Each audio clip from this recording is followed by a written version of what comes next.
안녕하세요. 엊그제 법적으로 완벽하게 남편과 남남이 된 30대 여성입니다. 일단 이혼한 소감은 후련하네요. 시원섭섭도 아니고 후련하고 속 시원해요. 어차피 이렇게 될 거였다면 아예 시작하지 않는 게 나았을지도 모른다는 생각도 들고, 동시에 짧다면 짧고 길다면 긴 흘러가 버린 제 시간을 생각하면 아무튼 여러 가지로 복잡한 심정입니다. 하지만 지나간 과거를 이야기해서 뭐 하겠어요. 오늘 마지막으로 개차반 같은 남편에 대해서 공개적으로 욕이나 하고 두 번 다시는 입에 올리지도 않으려고요. 여성 의류와 아기 옷을 수출하는 무역회사를 운영하고 계시던 친정아버지의 영향으로 저도 어려서부터 패션 사업에 관심이 많았어요. 그래서 고등학교를 졸업하고 의류 전공으로 대학에 입학했고, 후에 경영학을 복수 전공했습니다. 대학교를 졸업한 이후로는 패션 관련 기사를 주로 다루는 잡지사에 취직했고요. 의류회사나 무역회사가 아닌 잡지사를 선택했던 건 업계가 돌아가는 흐름을 배우고 싶다는 제 나름대로의 그림이 있었기 때문이에요. 그리고 친정아버지는 그런 제 선택을 믿고 지지해 주셨습니다. 그렇게 잡지사를 6년 동안 다녔어요.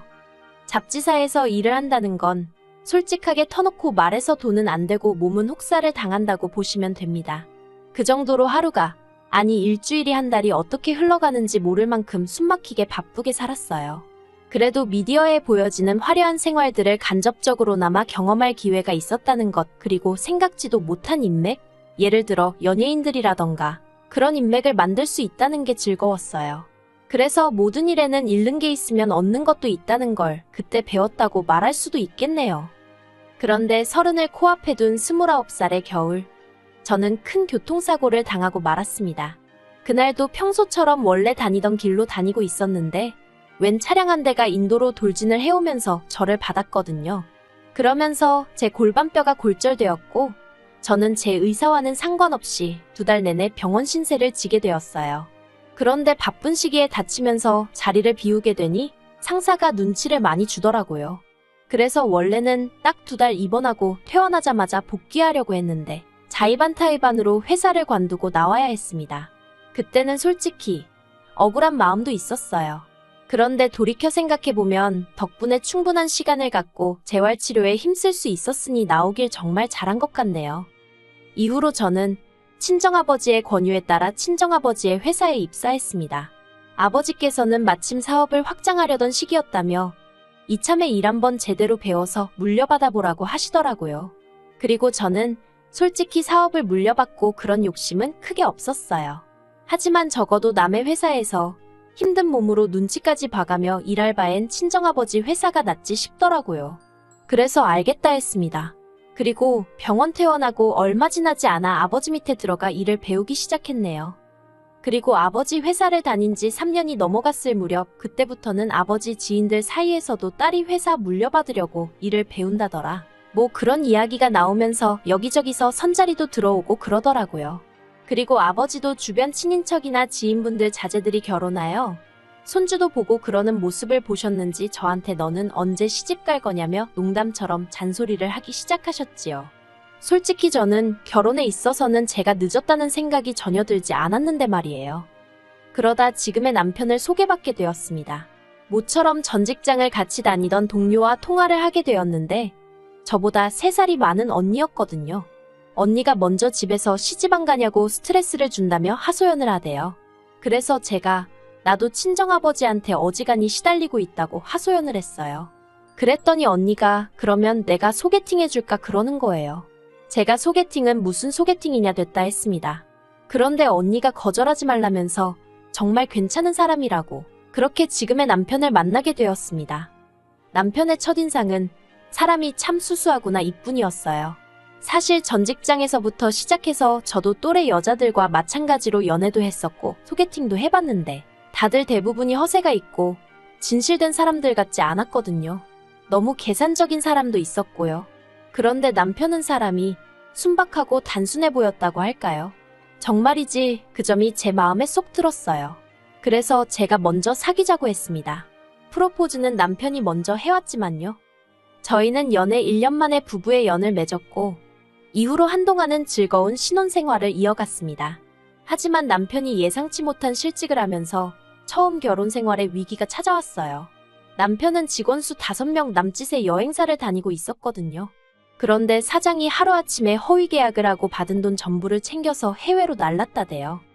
사정이 그렇게 되자 솔직히 당장 굶어 죽을 상황은 아니었지만 그래도 마음이 편치는 않았지요. 그리고 그때 남편과 처음 연애 때도 하지 않았던 부부싸움을 하게 되었습니다. 솔직히 저도 남편이 잘못해서 일어난 일이 아니라는 건 알고 있었지만 그래도 아내로서 실직 이후로 하루가 멀다 하고 집에서 술만 먹고 있는 남편을 보고 있으니 그것도 하루 이틀이지 한 달 가까이 그러고 있으니까 환장하겠더라고요. 그래서 보다 못한 제가 그럴 시간에 차라리 어디 다른 직장이라도 알아보던가 그게 안 되면 막노동이라도 해서 좀 극복을 해야 할 거 아니냐고 했어요. 그랬더니 남편이 저더러 하는 말이 너는 장인어른 회사에서 일하니까 눈치 볼 일이 있기라냐? 뭐 결과가 안 좋아도 누가 너한테 욕을 하냐 돌을 던지냐? 어이가 없었습니다. 저도 나름대로 친정아버지한테 일 못하면 욕먹고 애로사항이 있었거든요. 그런데 한편으론 남편을 비롯한 다른 사람들 눈에는 정말 내가 직장 생활을 편하게 하는 것처럼 보일 수도 있을까 하는 생각도 들고 결국 서로 정말 박터지게 싸운 이튿날 제가 친정아버지께 혹시 남편을 회사에서 일하게 해주시면 안 되냐 여쭙습니다. 친정아버지는 탐탁치 않아 하시는 눈치였어요. 애시당초 이런 부탁부터 하려면 일하려는 사람 본인이 직접 하지 왜 아내인 제가 나서서 하느냐는 게 아버지 말씀이셨지요. 제가 친정아버지께 남편이 부탁한 게 아니라 그냥 제가 여쭤보는 거라고 설명을 하니 친정아버지가 저더러 너는 네 남편이 얼마나 못 믿었길래 네가 이렇게 나서냐면서 이래도 욕먹고 저래도 욕먹는 상황이었네요. 그래도 결국 자식이기는 부모 없다고 친정아버지께서 남편도 출근하라고 허락을 해주셨습니다. 기왕 이렇게 된 거 한번 열심히 배워보라는 말씀도 덧붙이셨지요. 하지만 남편이 뭔가 오해를 해도 단단히 했던 것 같습니다. 출근한 지 한 달도 되지 않아서 자기가 맡은 업무에 대해 불평불만을 늘어놓기 시작했거든요. 친정아버지는 남편이 일이 처음이고 다른 직원들 보는 눈도 있으니 일단은 사원으로 입사를 하라고 하셨어요. 저도 사원으로 시작했었고요. 그런데 남편은 자기가 다른 직장을 다닌 경력도 있는데 왜 사원이냐면서 다른 사람들 보기 창피하다며 투덜거리는 거예요. 제가 남편에게 남한테 직함 자랑하려고 회사 다니는 것도 아니고 당신이 아무리 다른 직장을 오래 다녔다고 하더라도 지금 우리 아버지 사업에 대해서는 아는 게 없지 않냐. 그러니 쓸데없는 소리는 하지 말라고 했습니다. 그리고 저는 이 이야기는 이쯤 했으면 남편이 알아들었을 거라고 생각했어요. 그런데 며칠 뒤 어머님으로부터 전화를 받게 되었습니다. 어머님은 불만이 가득한 목소리로 저에게 다짜고짜 사돈이 정말 너무한 것 같다며 속상하다 하시는 거예요. 그래서 그게 지금 무슨 말씀이시냐 물었습니다. 그러자 너 내 아들이 대학물에 대학원물까지 먹은 거 알지 않냐면서 그런데 너보다 직급도 낮다는 게 말이 된다고 생각하니 그러시는 거예요. 솔직히 어디 가서 남사스러워서 말은 못하지만 어머님 말씀대로 저희 남편이 대학물에 대학원물까지 마신 건 맞습니다. 하지만 대학이라도 다 같은 대학이 아니고 대학원이라고 다 같은 대학원이 아니잖아요. 솔직히 제가 학교 이름을 말해도 모르는 사람들이 대부분일 거예요. 그런데 고슴도치도 지 새끼는 이쁘다더니 저희 어머님이 딱 그런 식이셨습니다. 물론 부모가 자기 자식 자랑하는데 그걸 어느 누가 무슨 수로 막겠어요. 하지만 때와 장소를 구분할 줄 알아야 하는데 저희 어머님은 그런 게 없으셨지요. 게다가 어머님께서 저더러 너 내일 당장 네 아버지한테 가서 너랑 내 아들이랑 직함 바꿔달라고 해. 아무리 세상이 달라졌어도 마누라가 상사라는 게 말이 되니? 그러시대요. 어이가 없어서 어머님더러 그 마누라 덕분에 그나마 사원 타이틀이라도 달았다는 건 그새 잊으셨냐 했습니다. 솔직히 평소에는 어머님 말씀에 그렇게 딱딱 받아치는 편이 아니었는데 그날만큼은 너무 기분이 나빠서 한마디 안 하고는 못 지나가겠더라고요. 그리고 이후로 얼마간의 시간이 흘렀어요. 남편도 초반에는 어지간히 불평하고 궁시렁거리더니 어느덧 잠잠해졌고 어느 정도 안정을 이뤄가고 있었달까요? 그런데 친정아버지께서 중국으로 출장을 가시게 되셨습니다. 중국 출장에서 방문하기로 되어 있던 회사가 저희 아버지 회사의 가장 큰 거래처 중 한 곳이었는데 거긴 이상하게 꼭 아버지하고 직접 만나서 거래하길 좋아하더라고요. 저도 싫다, 다른 직원도 싫다. 오로지 저희 아버지만 찾았어요. 그래서 어쩔 수 없이 친정아버지가 일주일 정도 회사를 비우시게 되었지요. 그리고 친정아버지는 자리를 비우시면서 다른 직원들에게 저를 많이 도와주라 했습니다. 제가 아버지 역할을 대리할 거라는 걸 간접적으로 공표를 하신 거였어요.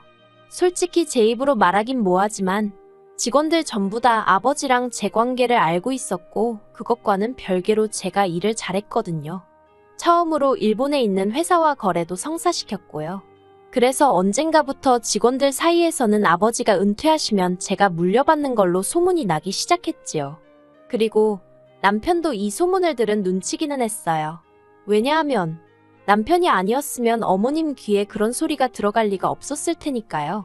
하루는 어머님이 연락을 해오셔서는 사돈이 제정신이냐면서 어떻게 멀쩡히 잘난 사위를 두고 사업을 딸한테 물려주냐는 겁니다.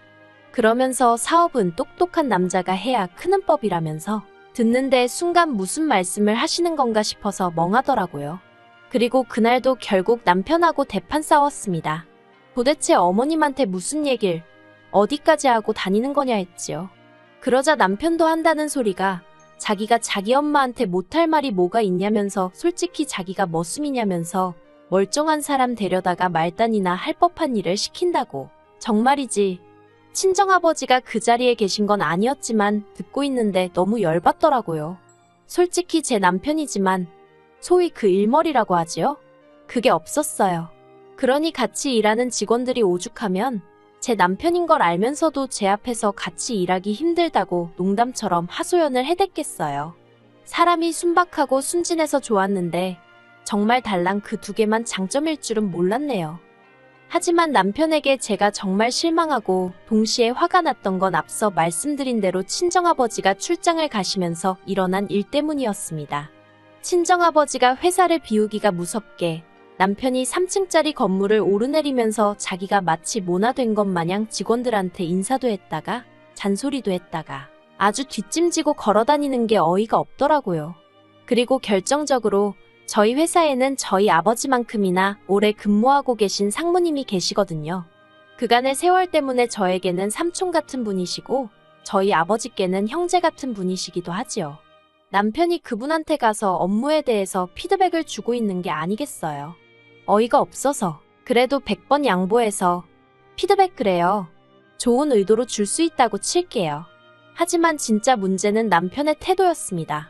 그 상무님한테 남편이 한다는 소리가 늙어서 기억력도 딸리고 하면 적당히 해먹고 자리에서 나오시라고 그래야 아랫사람들이 쭉쭉 올라갈 거 아니냐면서. 제가 이 이야기를 알게 된 건 그 상무님이 처음으로 이틀을 꼬박 알아놓으시면서 회사를 나오지 않으셨거든요. 회사에는 개근상이 없어 안타깝다는 말을 우리가 우스갯소리로 할 만큼 절대 쉬는 법이 없으신 분이었기에 정말 걱정이 되더라고요. 그래서 제가 퇴근 후 직접 댁으로 찾아뵈었습니다. 그리고는 혹시 회사에서 무슨 일이라도 있었는지, 있었다면 솔직히 말해달라 했지요. 그러자 그 상무님이 허심탄회하게 말해주겠다며 남편과 나눈 대화를 들려주신 거예요. 결국 모든 것을 알아버린 제가 남편을 불렀습니다. 그리고는 이 정도로 회사 일에 불만이 많은 줄은 몰랐다고, 다 내 잘못인 것 같다고, 그러니 이만 회사에서 나가달라 했지요. 그러자 남편이 갑자기 무슨 말도 안 되는 소리냐며 저에게 짜증을 냈어요. 그리고는 저더러 네가 뭔데 나가라 마냐 그러대요.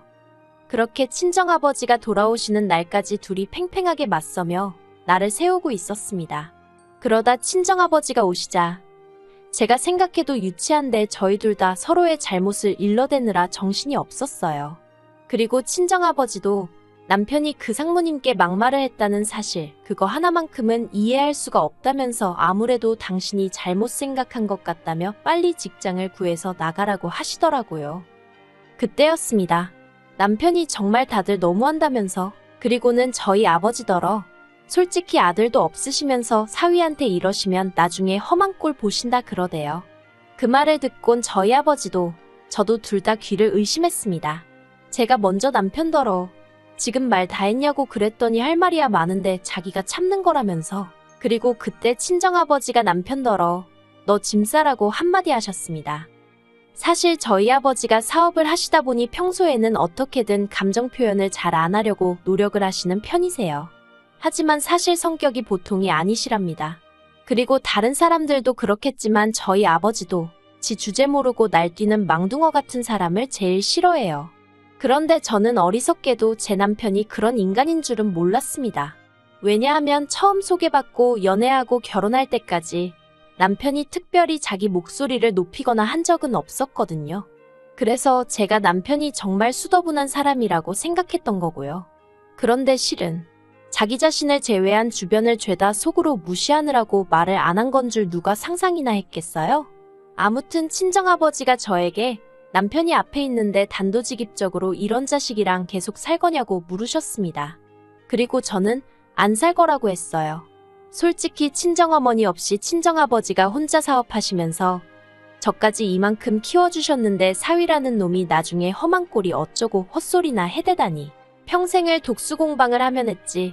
저런 인간이랑 더는 같이 못 있겠다 싶었지요. 그런데 남편은 헤어지면 오히려 좋답니다. 그러면서 저더러 회사도 반반 나눠야 되는 거 알지? 그러대요. 어이가 없어서 회사를 왜 나누냐니까.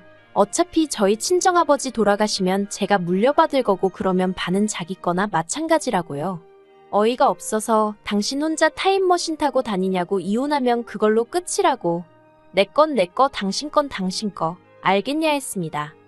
결국 친정아버지의 불호령과 변호사 동원으로 남편은 거의 맨몸으로 쫓겨나듯 회사와 집 두 곳 모두에서 퇴출되었습니다. 남편은 이혼은 절대 못 해준다면서 하고 싶으면 자기한테 10억을 달라는 얼토당토안한 소리를 하던데 개소리는 매가 약이랬다고 진짜 두들겨 패주고 싶대요. 아무튼 남편과는 이혼을 했고 저는 자유의 몸이 되었습니다. 회사에서 남편 하나 빠졌을 뿐인데 빠진 사람 자리는 티도 안 나면서도 회사가 다시 예전처럼 분위기가 좋아진 것 같아 너무 기분이 좋네요. 그리고 아버지가 지금 연세가 63이시거든요. 아버지 말씀으로는 65세에는 은퇴를 하시겠다 하셨는데 앞으로 2년 죽기 살기로 아버지 회사 일에 열을 올려볼 생각입니다. 그래서 남편 보란 듯이 사업 규모 키우고 너랑 나랑은 급이 다르다는 걸 알려줘야겠어요.